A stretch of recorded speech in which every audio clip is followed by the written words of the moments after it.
So in a previous episode, we went through how do you sell your personal training, but in this episode, I'm sharing with you another coaching module that we just held with a group of trainers. And this goes into something really important. This goes into objections. When people are a bit umming and ahhing, they're not too sure, maybe they're saying to that, oh, it's too expensive, maybe they've got to go talk to their spouse, a loved one, a partner, or oh, I need to just think about it.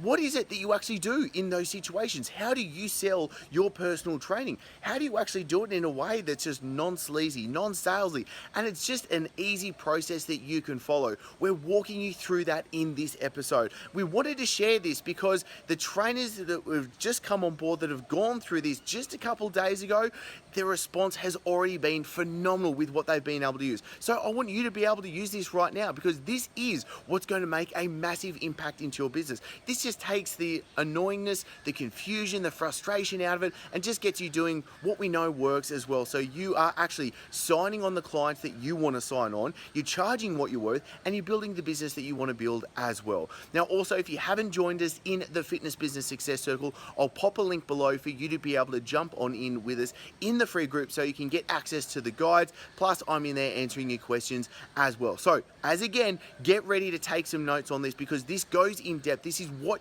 you literally should be doing and using from today as well. So I'm really looking forward to hearing from you after this episode. Okay, Luxon, let's go into objection handling and how this bad boy is going to work. So let's say, for instance, we've gone through the entire process. We're now sitting down with them. We've given them the kind of initial walkthrough of what's going on and how it all works. Let's just say we then can say, okay, like, is this right for you? Are you happy to come on board? Are you interested? Like, I kind of find one way to kind of have that transition point, because I feel like where a lot of coaches get stuck is like, okay, we've gone through the assessment side. How do I actually ask for the sale? And this is really important because so many people don't know how to ask for the sale or have that transition to go, okay, like, are you on or not? Do you know what I mean?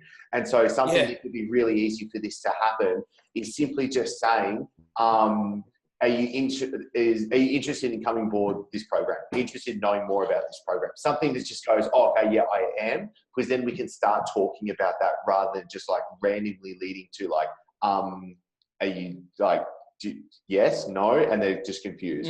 So it makes it really, so let's just say you've had that. You go, okay, are you interested in coming on board this program? They're like, yeah, but, and then we can kind of start this process from here. So which objection do you want to cover first, big boy?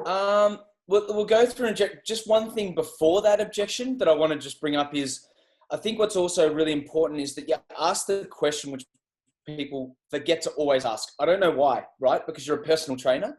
But I would just even ask, you know, and I'll make sure it's in the slides that I'm going to give these guys as a follow-up. Yep. I'm literally, guys, giving you like the sales template. But ask the question, you know, if they saw value in ongoing personal training, is this something that they would invest in? Like, just at that point, because you then start to know, are they going to be a yes or a no? You know, or are they? I think if you ask that question, you get a good idea, and that's a really good step. But in terms of like most common, I reckon one of the first ones is, I just spoke to a guy this morning, and he's like, "Well, look, I'm not going to make a decision today on the phone." So, you know, people just kind of, you know, it's interesting. They're not the quick action taker. So one of the simplest things, like the common ones, is, so you guys will take payment over the phone, and you're like, well, yep. Like, one of the ways we usually start is that we get your payment, and then we look to book in your first session, and then we start looking at your nutrition and your lifestyle habits, and you know, we obviously would have gone to it on the phone, but just let them know that this is part of the process. Yeah, and they're like, okay, cool. So do you want to use Visa or MasterCard? And they'll be like, well, you know, and then they maybe might ask the questions like, do I have to pay the whole amount now?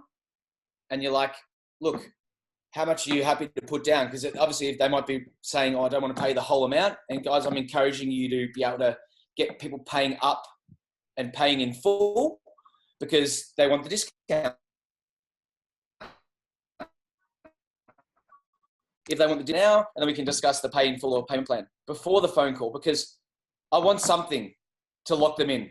So I always like to give them, I don't care if it's $100, you know, and that's what our strategy call is. After, you notice that, Mick, going through the FMA workshop was a $97 strategy call. And that goes towards whichever they choose. So they're like, yeah, cool, no worries. So what are they comfortable putting down? I think that's a good way to get started. So that's something that comes up. It came up this morning because it was pretty fresh. So, yep, let people know that we want people to take action towards whatever they want. What if I just Chris, jump in? What if they said, hey, like, oh yeah, I'm just not going to make a decision today. And you said, like, why not? And they're probably going to come back with one of two things. I've got to think about it, or I've got to talk to my loved one or spouse. Now, for me, if they say, or partner, if they say to me, oh, I've just got to think about it, I just say, that's perfectly cool. That's a really good idea. To be brutally upfront and honest, the whole reason I do these calls is so we can answer all the questions while we're here, because I just don't like writing long emails. Dan, you're getting it from the source. Totally. There's two Dans.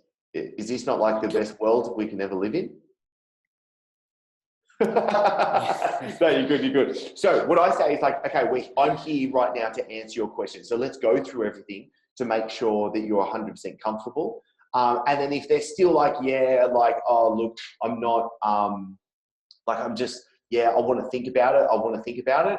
Normally they're just kind of not sold. And all I want to do in that case is just like, what questions do you have? Like, why don't you want to come on board now? I'm just going to shoot the shit. Just like, why don't you want to sign up? And if they keep coming back with, oh, I just want to think about it, it could just be like, okay, you know what? Maybe you're just not ready to come on board right now. That's perfectly fine. Come back to me, let's say in 24 hours, it's all good, blah, blah, blah, and then just leave it for there. Do you know what I mean? Maybe that person's not the right fit. And in that case, I'm honestly like, you know what, fuck it, leave it, not the right fit for this person, kind of keep going. If they've got to talk to their spouse, okay, great. I love that you're making these decisions together. I completely get it. Do you know what I mean? I have a wife and I wouldn't be doing crazy things as well. When are you going to be talking to your wife or husband or whatever? And they can be like, oh, look, I'm going to be talking to the lady this afternoon. Phenomenal. Okay, get back to me at this time. So you have a time frame, at least when you should be hearing back from them. And then what I would do is literally take note of when you're going to follow up with them. So when you're dealing with this, say, partner situation, it's almost the same as anything. Reassure them. Many of our ideal clients, this is really common. They say they don't have blah. Then what you want to do is you want to remind them of when they came in. So, Chris, remember when you came in, you said you want to lose 15 kilos. You've done it with many other clients. So really, you've struggled with, you know, your own self-sabotage. You've had some pretty crappy experiences with other trainers in the past, and you've spent money and you're jaded by that. But I want to remind you that you're looking for coaching, and you know, so you remind them of all those things. And I find that's really good. So once you've reminded them that you go giving them the story of the two different people or the two different situations, the different ways it can play out. Now with a partner, like I go straight into there was a guy who came in, said he wanted to talk to his partner. And like, let's be honest. You probably, if you want to go back and have a chat to your partner, is it that you really need to talk to your partner about this? Or is it because potentially there's something else behind this? You know, are you not seeing the value in the training, or is there something else that you want to ask? Because it should be you going back to your partner and saying, look, this is what I really want to do. Can we make this happen? Now, there's two types of people. There's one person, typically it's the negative one, that's, you know, thought about it, went away, stuff came up, they got to talk to their partner, and then it was too expensive. So they didn't pipe up and say, this is something I really want. So they didn't go ahead. And then they came back to you maybe 2 years later. You know, the person who put it off. The other story is the one who is the action taker who, got through that, really wanted this, went back to the partner, said, I really want to make this happen. I've had an amazing experience. This guy's a gun. Let's, you know, can we find a way to make this happen? So you're always relating the two ways. And then after that, you kind of ask, which one are you? So it's the trial close. And if they say, look, yeah, I'm the one who's going to go and talk to my partner and I'm going to make this happen, cool. Yep, you can give them that little bit of time then to go back, say, look, I'm going to give you 24 hours. And it's up to you if you want to trial, maybe taking $100 from them. But you can potentially get straight past that and say, oh, look, yeah, I was worried about, but I think I can make this happen. So at the end of the day, you just kind of close them and go Visa, MasterCard. Just being comfortable with the process. I think we're talking about objections, right? So at the end of the day, it's like the most common objection, so Chris, to come back to it, is time or money. And if it comes back to time or money, you've not presented enough value in your initial process. So that's why I believe if you can spend enough time on the phone, if I feel that people aren't engaging at the start, I just say, look, and this is a really nice way to do it. And Chris kind of said there, but like, Dan, I just want to check in with you for a second, because what I'm sensing is that you're kind of withholding a little bit, and to be honest, that's fine, but it won't really work because I get kind of quite hands-on with my clients. I really care about them. Like, my clients become friends and family. So, like, Chris always says,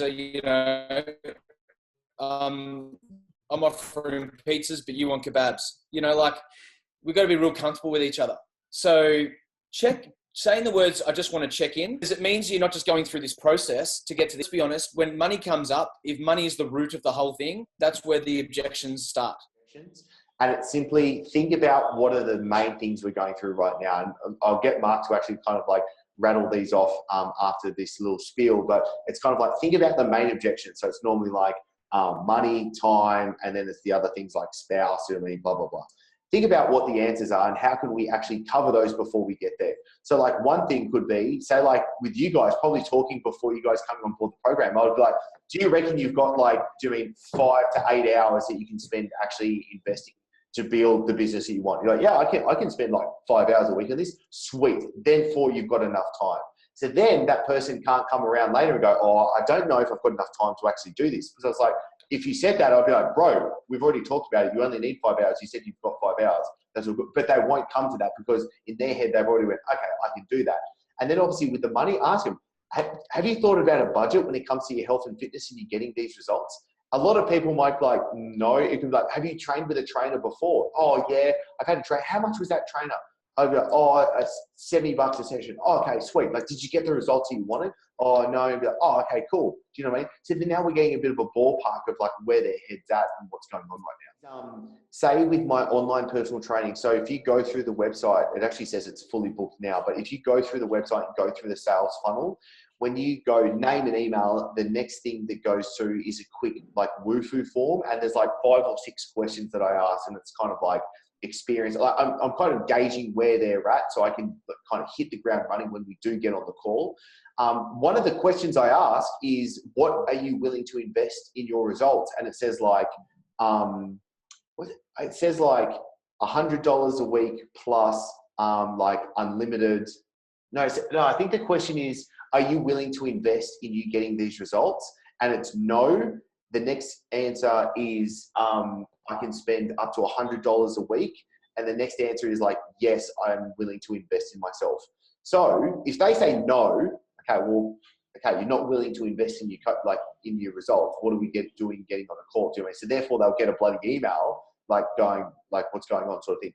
If they say, yes, I'm willing to spend up to $100 a week, phenomenal. That means they've already passed the gate for me, because that's how much the online coaching costs. So therefore they're good to go. So if they come back with that, they're like, okay. So if they're, I'm not too sure about the money, but hey Chris, look, all good. It's just in the questionnaire that you sent me with the answers, you said you were willing to invest up to $100 a week. Do you know what I mean? The coaching is $400 a month. So like this is going to be a good fit, or has something changed? Do you know what I mean? So it already covers those problems later. Sorry, I just wanted to add that in because it kind of like talks about the funnel and how this kind of fits in. Now it's time for you to get the most out of this, and this is where I can jump in and give the answers that you need. So ask your questions in the comments below so I can personally come through and answer them for you. Plus, the best discussions happen on chrisdufay.com. So click on over to get everything that I've got there for you. And did you like this episode? Because if so, click subscribe so I can send you all the episodes to come for free straight to you. And for everything that I can't fit in these episodes, plus the free guides and coaching episodes, then click on over to chrisdufay.com now. Looking forward to seeing you soon and in the success community.